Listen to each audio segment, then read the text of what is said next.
Welcome students.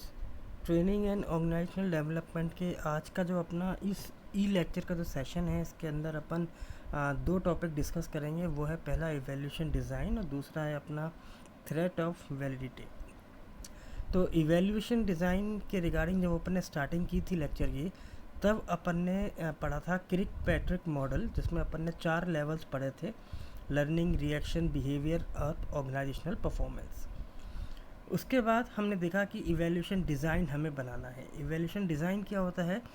ये एक तरीके के देखा जाए तो मल्टीपर्पस या यूँ कहें कि एक इंटीग्रल डायमेंशन है किसी भी ट्रेनिंग के सॉल्यूशन का। या इसको दूसरे शब्दों में कहा जाए कि evaluation design is evaluation strategy, जिसके अंदर हम अपने ट्रेनिंग प्रोग्राम के सक्सेस को जांचते हैं या एनालाइज करते हैं।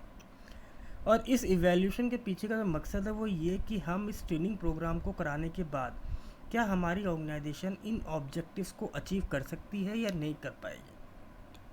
तो यहाँ पे हम हर डिफरेंट लेवल को डिस्कस करेंगे। पहला लेवल है आपका रिएक्शन। तो फर्स्ट लेवल जैसे हमने बात करी कि रिएक्शन, जो कि ये समझाता है कि जो आपके लर्नर्स हैं जो कि ट्रेनिंग प्रोग्राम को सीखेंगे या अटेंड करेंगे, उनका क्या रिएक्शन है टूवर्ड्स ट्रेनिंग प्रोग्राम।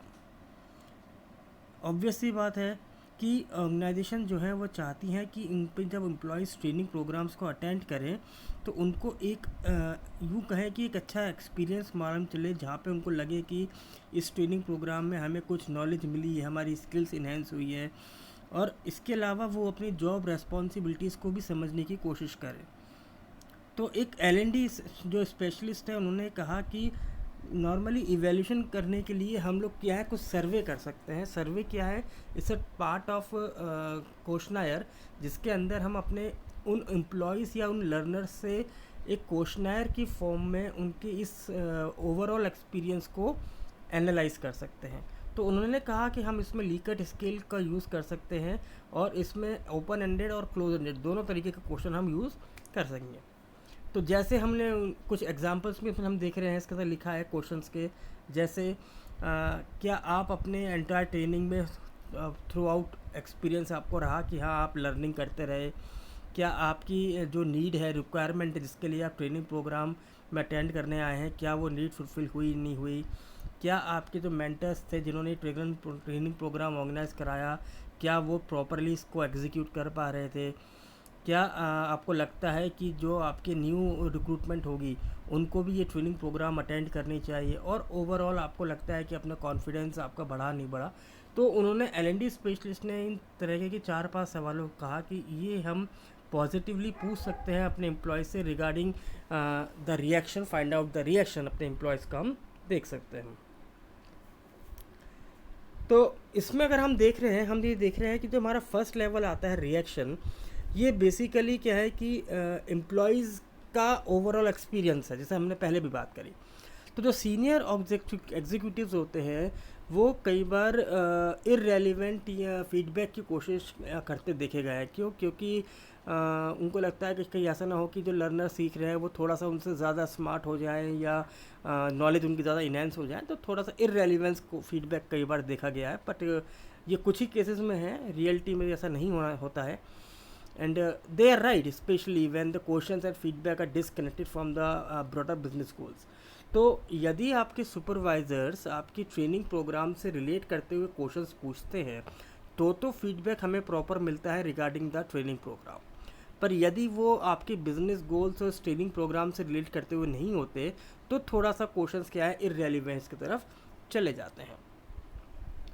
तो एल&डी ने क्या कहा कि अगर हम इन जो अपकमिंग लर्नर्स हैं या जिन्होंने अटेंड करी है, यदि हम इनके रिएक्शन को प्रॉपरली एनालाइज करें, इवेल्युएट करें, तो आने वाले ट्रेनिंग प्रोग्राम्स को हम और बेटर बना सकते हैं और बेटर उनके लिए हम एग्जीक्यूट कर सकते हैं।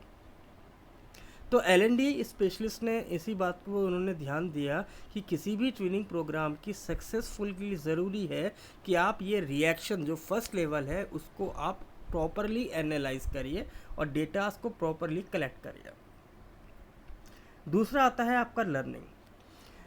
इस मॉडल के अंदर वो क्या कह रहे हैं, हम इवेल्युएट कर रहे हैं कि हमारे एम्प्लॉय का KSA, ये 3 वर्ड्स को याद रखिए, नॉलेज, स्किल और एटीट्यूड, इसको हमें मेज़र करना है।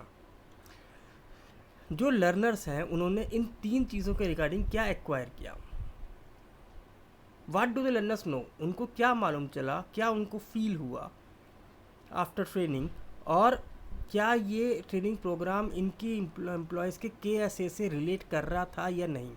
क्योंकि यदि इनका KSA से रिलेट नहीं करेगा तो एम्प्लॉयज़ का वो ट्रेनिंग प्रोग्राम जो है वेस्ट रह जाएगा। तो इसको ध्यान में रखते हुए हमें लर्निंग लेवल को इवेल्युएट करना है।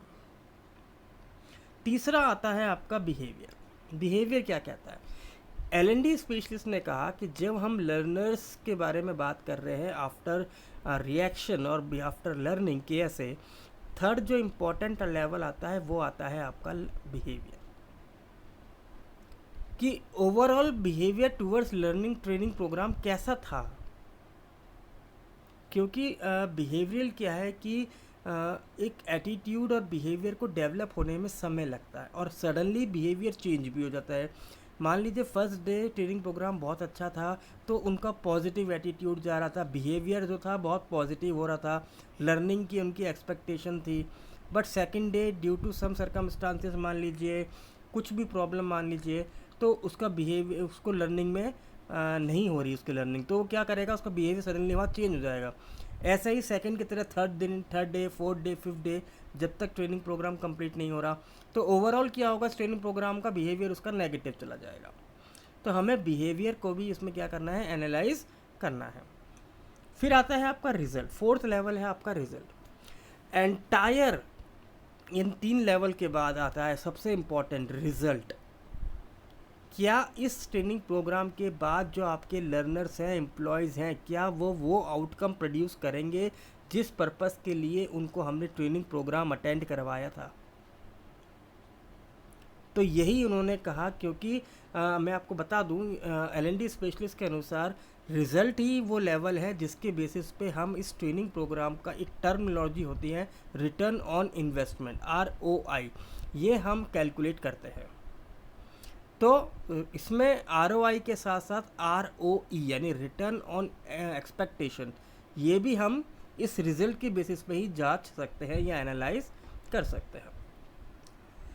देन नेक्स्ट टॉपिक है आपका थ्रेट टू वैलिडिटी। जैसे मैंने आपसे पहले डिस्कस किया था स्टार्टिंग में कि हम इसमें 2 टॉपिक पढ़ेंगे, इवैल्यूएशन डिज़ाइन और थ्रेट ऑफ वैलिडिटी। अब जो ये 4 लेवल हमने पढ़े इवैल्यूएशन डिज़ाइन, तो इस इवैल्यूएशन डिज़ाइन को इम्प्लीमेंट करने से पहले और या इस ट्रेनिंग प्रोग्राम को इम्प्लीमेंट करने से पहले हर एक कंपनी, हर एक ऑर्गेनाइजेशन क्या करती है, वो इसकी वैलिडिटी को जांचने के लिए कुछ यूँ कहें कि जांचने के लिए कुछ पॉसिबल एक्शन करती है। रीज़न बहुत सिंपल सा है, क्योंकि हर कंपनी चाहती है जो ये थ्रेट आने वाले हैं, जो चेंजेस आएंगे, इसमें जो प्रॉब्लम्स आने वाली हैं, जो चैलेंजेस आने वाले हैं, उसको हम रिड्यूस कर सकें। तो इस थ्रेट ऑफ वैलिडिटी में हम 2 कंडीशन को पढ़ेंगे, इंटरनल वैलिडिटी और एक्सटर्नल वैलिडिटी। एक्सटर्नल वैलिडिटी आपका नेक्स्ट लेक्चर में अपन डिस्कस करेंगे, अभी अपन इंटरनल की बात कर रहे हैं। तो जो आपका इंटरनल वैलिडिटी है, तो उन्होंने ये बताया कि इवैल्यूएशन डिज़ाइन करने से पहले हमें कुछ ऐसे इंस्ट्रूमेंट या फिर ये कहे कि कुछ ऐसे गाइडलाइंस लेनी चाहिए जिसके बेसिस पे हम ये इन चैलेंजेस को एनालाइज कर सकें और इन थ्रेट्स को हम रिड्यूस कर सकें। तो वो कौन कौन सी गाइडलाइंस है, गाइडलाइंस के अलावा आप इसको मेथोडोलॉजी भी यूज़ कर सकते हैं। तो पहला आता है आपका इंस्ट्रूमेंटेशन। इंस्ट्रूमेंटेशन क्या कहता है कि जो भी आप ऑब्ज़र्व कर रहे हैं, चेंजेस ऑब्ज़र्व कर रहे हैं, एक चेंजेस है आपका प्री टेस्ट, एक चेंजेस है आपका पोस्ट टेस्ट। प्री टेस्ट से मतलब है जब आपका ट्रेनिंग प्रोग्राम शुरू नहीं हुआ है उससे पहले आप अपने एम्प्लॉयज़ को ऑब्ज़र्व करिए। और अगेन पोस्ट टेस्ट का मतलब है जब आपका प्रोग्राम ख़त्म हो जाए उसके बाद अपने एम्प्लॉयज़ को आप ऑब्ज़र्व करिए। तो ये दोनों हम टेस्टों पे क्या करते हैं, डेटास को कलेक्ट करते हैं और एनालाइज करते हैं क्योंकि ये हमारे वैलिडिटी यानी कि स्क्रीनिंग प्रोग्राम के इम्प्लीमेंटेशन में होने वाले चैलेंजेस को हमें रिड्यूस करना है, इसी वजह से हम इस टेस्ट को कंडक्ट करा रहे हैं। दूसरा आता है आपका रिग्रेशन। जो ये आप प्री टेस्ट स्कोर निकाल रहे हैं, तो इसका हम क्या कर सकते हैं, एवरेज निकाल सकते हैं अंडर रिग्रेशन मेथड, कि ओवरऑल क्या हमें लग रहा है। अब कुछ लोग क्या करते हैं नॉर्मली, इस प्री टेस्ट को वो पहले से कुछ दिन पहले से कंडक्ट कराने लगते हैं और इसके एक एवरेज को निकाल लेते हैं। ऐसे ही जब पोस्ट टेस्ट होता है तो वो day by day after completion of first day, second day, third day post test के डेटास को इकट्ठा किया जाता है और इनका भी एवरेज हम निकाल लेते हैं या मीन निकाल लेते हैं इन लोगों का। तो ये भी अनदर एक मेथोडोलॉजी है ताकि इस थ्रेड्स को हम क्या करें, रिड्यूस कर सकें अगर कोई अपकमिंग थ्रेड्स आ सकता है तो। तीसरा मेथड जो आता है आपका वो आता है मैच्योरेशंस। मैच्योरेशन क्या कहता है, ये थ्रेट कब है, जब आपका इंडिविजुअल पार्टिसिपेंट से ज़्यादा हमें इसमें थ्रेट नज़र आता है। क्योंकि क्या है कि जब हम ये ट्रेनिंग प्रोग्राम कराते हैं तो एम्प्लॉय के अंदर कुछ मेंटल और फिज़िकल चेंजेस अकर होना स्वाभाविक सी बात मानी गई है। भाई जैसे प्री टेस्ट में हम कुछ ट्रेनिंग प्रोग्राम उसको भेज रहे हैं तो उसके अंदर कुछ चेंजेस आ रहे हैं, ऐसे ही ड्यूरिंग द ट्रेनिंग प्रोग्राम भी कुछ चेंजेस आ रहे होंगे, after completion of training programme भी कुछ चेंजेस आ रहे होंगे।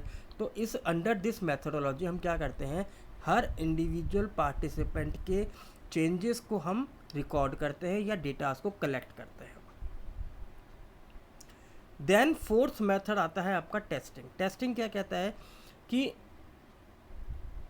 जब आपका ट्रेनिंग प्रोग्राम शुरू होने वाला हो उससे पहले जो आपके लर्नर्स हैं, जो एम्प्लॉयज़ उस ट्रेनिंग प्रोग्राम को अटेंड करेंगे, उनको आप इस ट्रेनिंग प्रोग्राम के बारे में बताइए कि इससे आपको क्या अचीव होगा, ये ट्रेनिंग प्रोग्राम हम क्यों करा रहे हैं, इससे ऑर्गेनाइजेशन को क्या बेनिफिट है, क्या एक्सपेक्टेशन आपसे की जा रही है, क्या परफॉर्मेंस आपको बाद में देनी है, ताकि आपका जब एम्प्लॉयज़ ट्रेनिंग प्रोग्राम को अटेंड करने जाए तो वो पूरे इंटरेस्ट के साथ और उसको ऑब्जेक्टिव्स और गोल्स क्लियर हों कि क्यों ऑर्गेनाइजेशन ने मुझे इस ट्रेनिंग प्रोग्राम के लिए सेलेक्ट किया है। देन आता है आपका हिस्ट्री। हिस्ट्री हमारे थ्रेड्स को कम करने में बहुत मदद करती है। जैसे प्रीवियस में आपकी ऑर्गेनाइजेशन ने जब भी कोई ट्रेनिंग प्रोग्राम में एम्प्लॉयज़ को भेजा होगा तो उन्होंने इस चीज़ का एनालाइज किया होगा। तो प्रीवियस एनालिसिस के बेसिस पे हम अपने न्यू ट्रेनिंग प्रोग्राम में मॉडिफिकेशन कर सकते हैं और इन अपकमिंग थ्रेड्स को और रिड्यूस करने की कोशिश कर सकते हैं। तो हिस्ट्री का मतलब है आपका यहाँ पे past records of training programmes जो कि एम्प्लॉयज़ ने अटेंड किए होंगे। देन आता है सिलेक्शन। सिलेक्शन ये कहता है कि आप एम्प्लॉयज़ को सिलेक्ट जब कर रहे हैं टू लर्न कि वो कौन लोग होंगे जो कि इस ट्रेनिंग प्रोग्राम को अटेंड करेंगे, ये एक बहुत ज़्यादा इम्पॉर्टेंट पार्ट आ गया। तो यहाँ पे आपको एक एक्सपोजर ग्रुप लेना है जहाँ पे आपको देखना है कि जो वाकई में रियल सेंस में उस चीज़ को परफॉर्म कर रहे हैं, और एक वो लोग जो शायद उनको हम क्रिएट किए जा रहा है कि आपको आने वाले समय में ये टास्क परफॉर्म करने पड़ सकते हैं। तो दोनों ही लेवल पे हम क्या कर सकते हैं, हम इनके प्री टेस्ट और पोस्ट टेस्ट को कंडक्ट करा सकते हैं, डेटास को रिकॉर्ड कर सकते हैं और देख सकते हैं कि क्या इन दोनों के डिफरेंस में क्या अंतर आ रहा है। यानी जो ट्रेनिंग अभी टास्क को परफॉर्म कर रहे हैं उनका एनालिसिस क्या कहता है, और जो ट्रेनिंग बाद में करने जाएंगे अपकमिंग में उनका टेस्ट एनालिसिस क्या कहता है अबाउट द ट्रेनिंग प्रोग्राम। तो इसके बेसिस पे हम अपने एम्प्लॉयज़ को सिलेक्ट कर सकते हैं और थ्रेट्स को हम रिड्यूस कर सकते हैं। तो आई होप स्टूडेंट्स कि आपको ये दोनों टॉपिक समझ में आ गए होंगे। आज हमने 2 टॉपिक पढ़े थे इसके अंदर, इवैल्यूएशन डिज़ाइन और threat of validity. Thank you very much.